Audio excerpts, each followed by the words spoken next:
Saudara-saudari terkasih dalam Kristus, hari ini Sabtu 22 Maret 2025 dalam pekan kedua Prapaskah tahun C.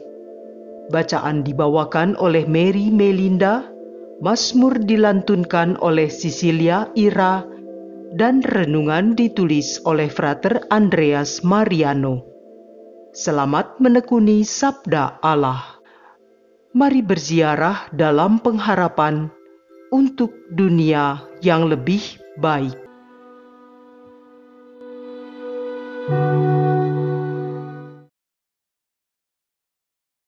Dalam nama Bapa dan Putra dan Roh Kudus. Amin. Allah Bapa yang Maha Pengasih, kami datang ke hadirat-Mu dengan hati yang penuh syukur. Engkau adalah Gembala yang setia, yang selalu mencari kami ketika kami tersesat. Hari ini kami ingin merenungkan firman-Mu, mengenang kasih dan belas kasih-Mu yang tak terbatas. Bukalah hati kami ya Bapa, agar kami semakin memahami betapa besar cinta-Mu bagi kami, meskipun seringkali kami menjauh dari-Mu. Kiranya Roh Kudus membimbing kami dalam permenungan ini, agar firman-Mu sungguh hidup dalam hati kami dan mengubah hidup kami. Dengan pengantaran Kristus Tuhan kami. Amin. Bacaan dari Nubuat Mika, bab 7 ayat 14-15, ayat 18-20. Nabi berkata, "Ya Tuhan, dengan tongkat-Mu gembalakanlah umat-Mu, kambing domba milik-Mu sendiri. Mereka terpencil, mendiami rimba di tengah-tengah kebun buah-buahan. Biarlah mereka merumput di Basyan dan Gilead seperti zaman dahulu kala. Perlihatkanlah kepada kami tindakan-tindakan ajaib seperti pada waktu Engkau keluar dari Mesir. Adakah Allah lain seperti Engkau yang mengampuni dosa-dosa dan memaafkan pelanggaran yang dilakukan oleh sisa-sisa miliknya sendiri, yang tidak murka untuk selama-lamanya, melainkan berkenan pada kasih setia? Biarlah Ia kembali menyayangi kita, menghapuskan kesalahan-kesalahan kita, dan melemparkan segala dosa kita ke dalam tubir-tubir laut. Kiranya Engkau menunjukkan setia-Mu kepada Yakub dan kasih-Mu kepada Abraham, sebagaimana telah Kau janjikan dengan sumpah kepada nenek moyang kami sejak zaman purbakala."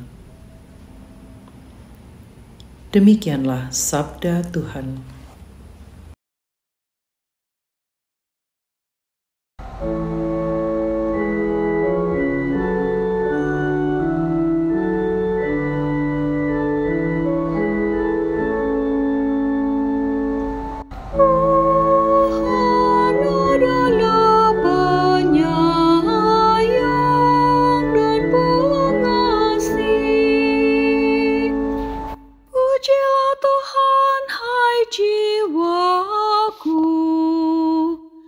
Pujilah namanya yang kudus, hai segenap batinku.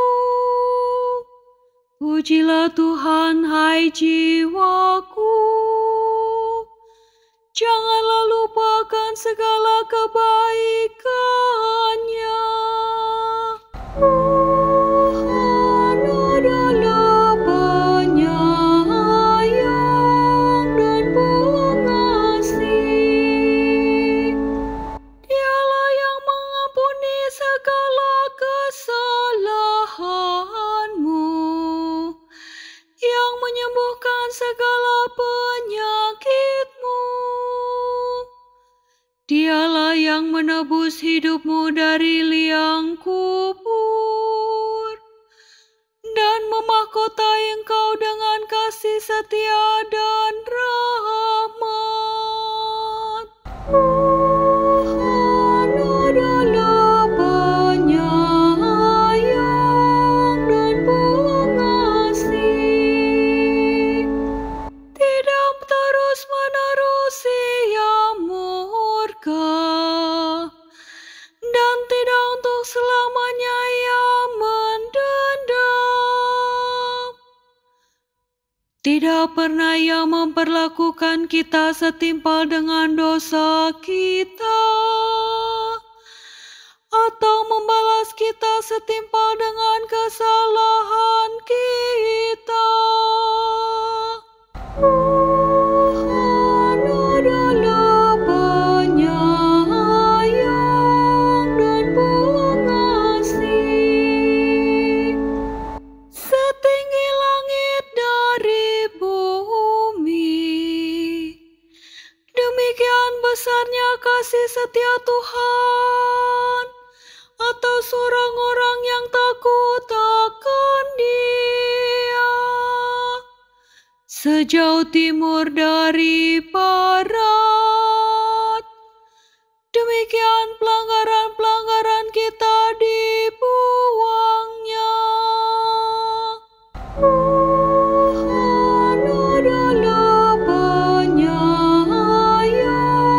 dan pengasih.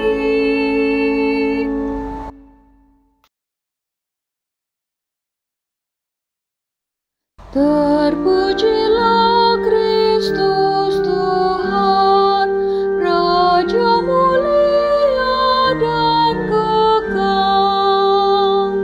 Terpujilah Kristus Tuhan, Raja mulia dan kekal. Aku akan bangkit dan pergi kepada Bapa-Ku dan berkata kepadanya, Bapa, aku telah berdosa terhadap surga dan terhadap Bapa. Terpujilah Kristus Tuhan, Raja mulia dan kekal.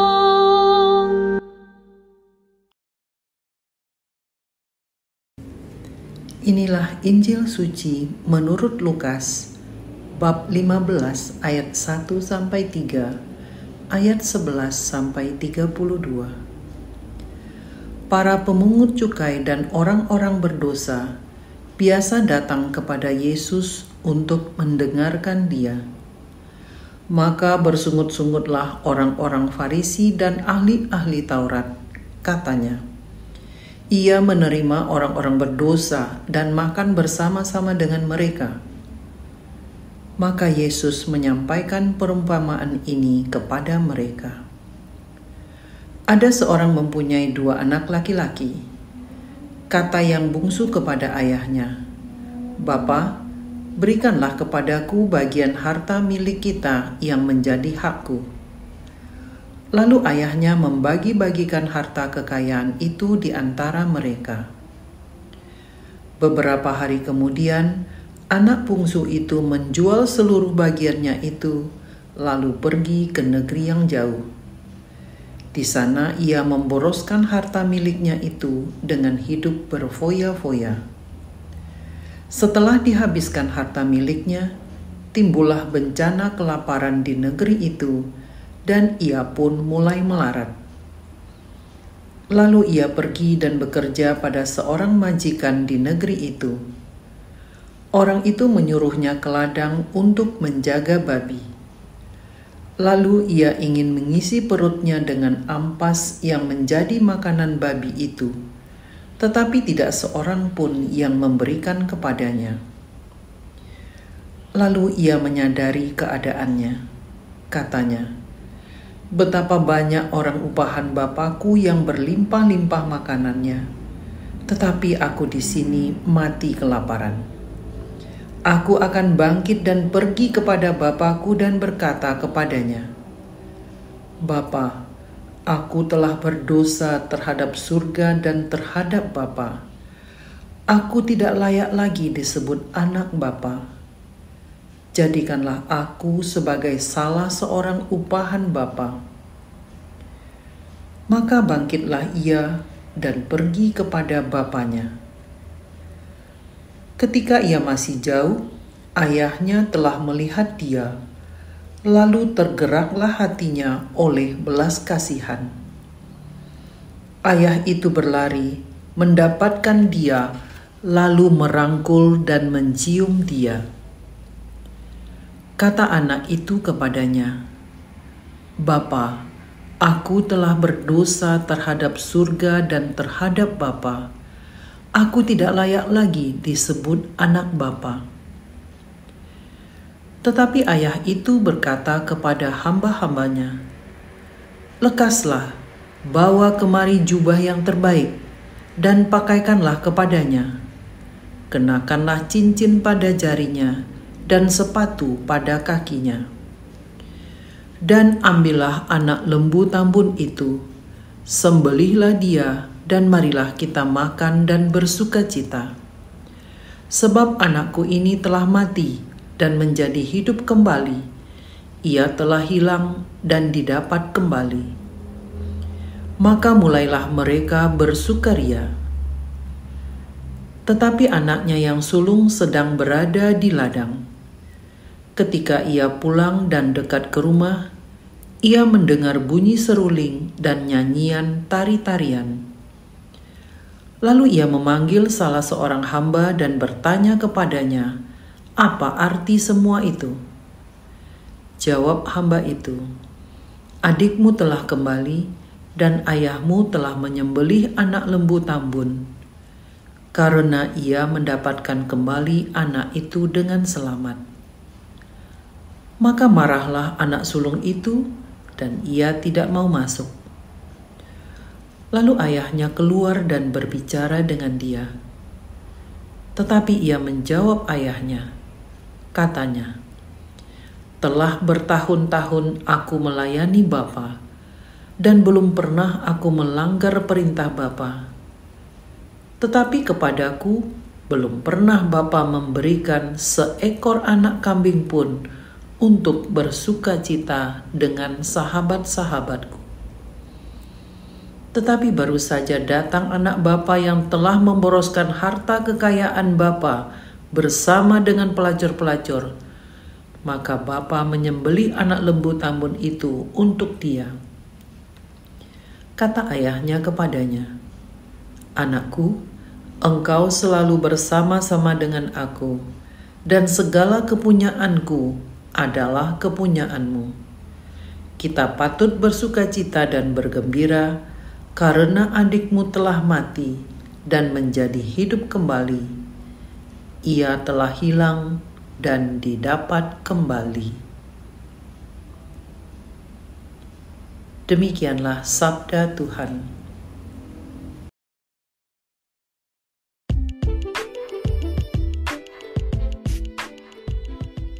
Hidup dalam kasih Tuhan, meski sering kita tidak menyadarinya. Renungan dibawakan oleh Frater Andreas Mariano.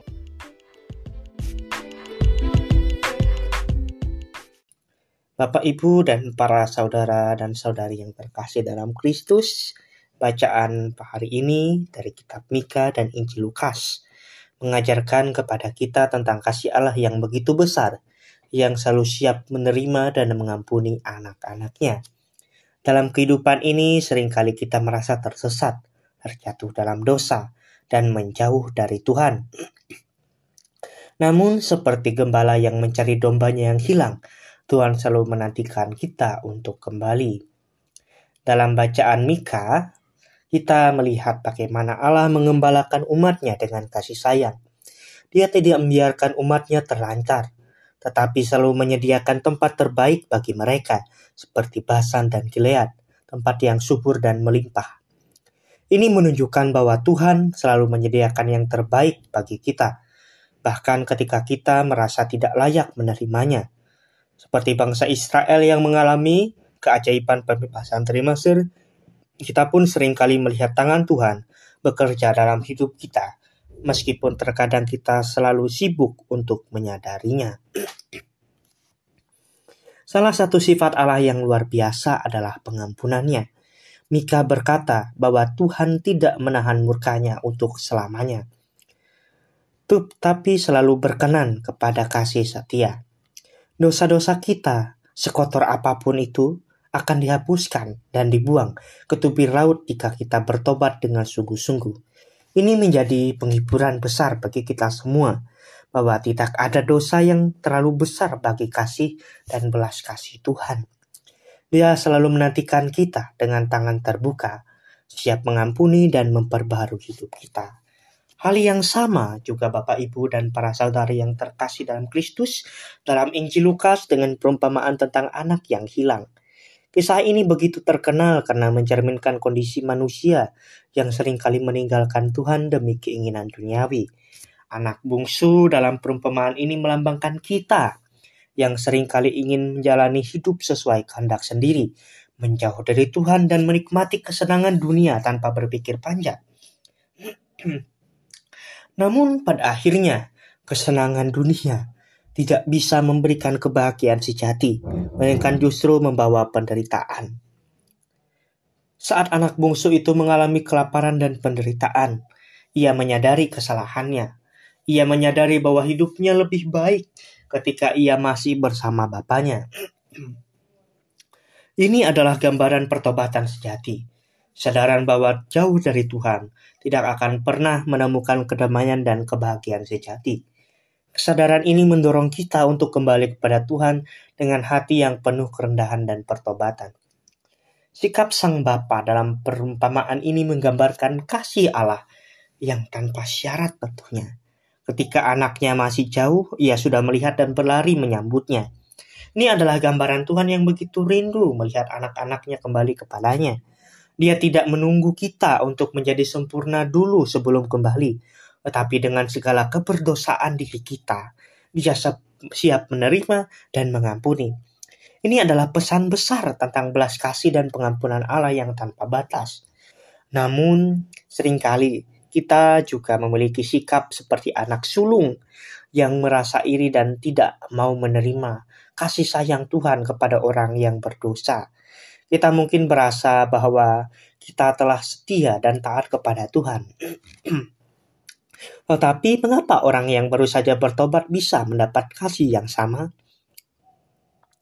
Sikap ini menunjukkan betapa mudahnya kita terjebak dalam kesombongan rohani, merasa lebih baik daripada orang lain, padahal Tuhan menginginkan kita untuk bersukacita atas setiap orang yang kembali kepadanya, bukan merasa iri atau tidak adil.